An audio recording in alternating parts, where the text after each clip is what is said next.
things happening. I think Krishna must be in charge of the whole thing. Yeah. Ah!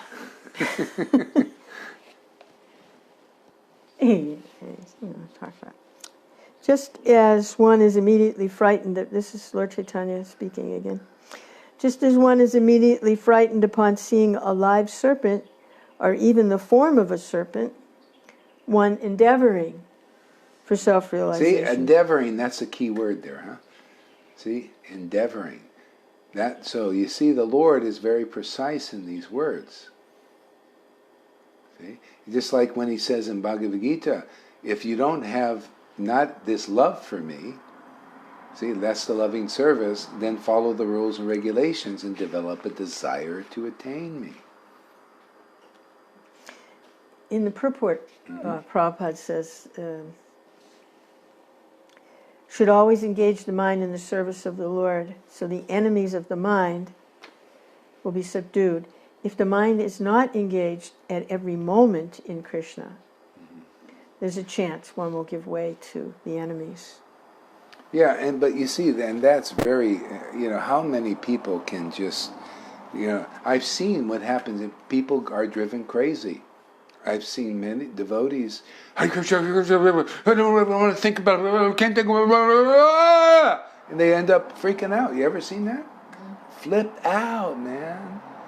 You can't do it artificially. It's like telling the person, like Jesus says, well, if you get slapped in the face, turn the other cheek, and never criticize, don't judge, don't do it. And you try to act on a platform that a regular devotee acts on naturally, if you freak out. And Krishna says, hey man, what good does going against your nature do? What good does suppression do? See? So ultimately, still you need the association of the living spiritual master, a person to interact intricately with you, and because otherwise you read that in the book and you try to, it's all time, place, and circumstance. He's writing a book and give you an idea and all that, but then there's the person. You're a person. You're not a cookie cutter thing. Let's just cut out devotees, man. We just take the cookie cutter and clump the dough. You're the dough, man. We're going to just, make you, there you are. Oh, you're that. So don't move. Don't move this way or that way. Otherwise you'll mess up the mold. Ooh. Doesn't work. Yeah. Living association is very important. Yeah. Of course, Prabhupada's books are living. Yeah, of course they are. But you see, the formula says, by the action of the book Bhagavad and the devotee Bhagavad, see, living devotee who's absorbed in the mellows of devotion. See, Prabhupada said, well, you see, he's the book and the devotee. He's the book and the devotee. Well, wait a second. Can you see that the absorption in the mellows of devotion? That's a living person, man. You got to have that person, the interaction there. And that's why it's working here.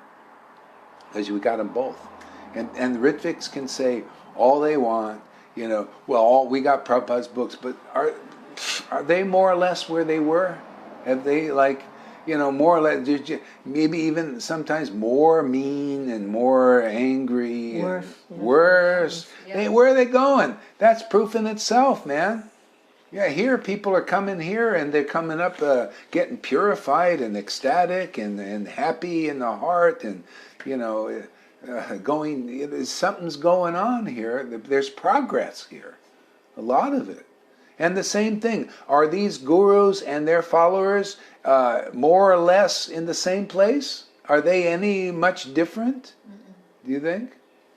I mean, you've been observing. Different faces. Yeah, I mean, you've been observing more here. They're more or less the same place, right? Yeah, more or less. I mean, it's not much. The progress is slow. Krishna even says that. He says, going to see my deity, going to Vrindavan, taking a bath in Yamuna purifies after a long time. But just by seeing a devotee engaged in ecstatic devotional service, purifies just by being seen, much less you interact and talk and, do some service, stuff like that, man. Very powerful. Very quick. Okay. Oh, we got some questions and comments. Sorry I didn't have the comments here. Let's just go through them here. So Tom says, so the hunger from a devotee for progress to Shuddha Bhakti touches the heart of all who associates. So the hunger from a devotee for progress to Shuddha Bhakti touches the heart of all who associate. Well, yeah, I mean, again, that hunger should bring you to the point of Shuddha Bhakti at some point. Then you'll have more effect. Otherwise, you're still percolating. Okay? Just like say Karuna, he's realized I can't do much. I'm kind of like, that I'm losing a foothold with the false ego, and something new is being born inside him. See, a new. It's like a new. You're born again, literally born again. Of now, the spirit is born in you, and you start to see how the soul starts to relate to the Supreme Soul, and how that relationship shows up practically in this world. I mean, that's what I'm learning. It says, okay, I got this big brother here, and and I'm this little thing, and I've got, how do I act in this world, So the Lord, by doing bhajan and sadhu sangha, every day, chanting, it's like, that's why I laugh a lot and cry a lot, is this because it's this relationship. It causes these things. These revelation, realize it's like communing.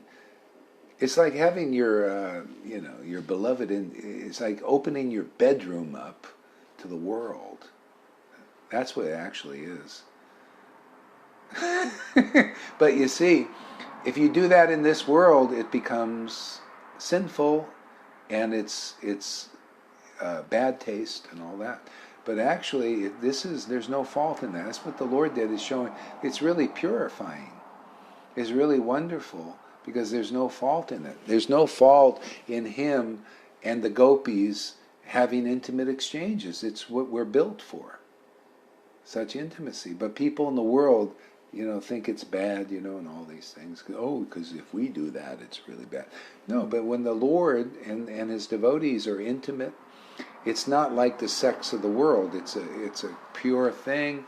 It's on the level of the heart, literally pure love, and all it does is purify the devotee and enliven the devotee and enliven others who are open to it. Oh, it enlivens those who are not open to it. They are enlivened to blaspheme and criticize. It's an enlivenment, right?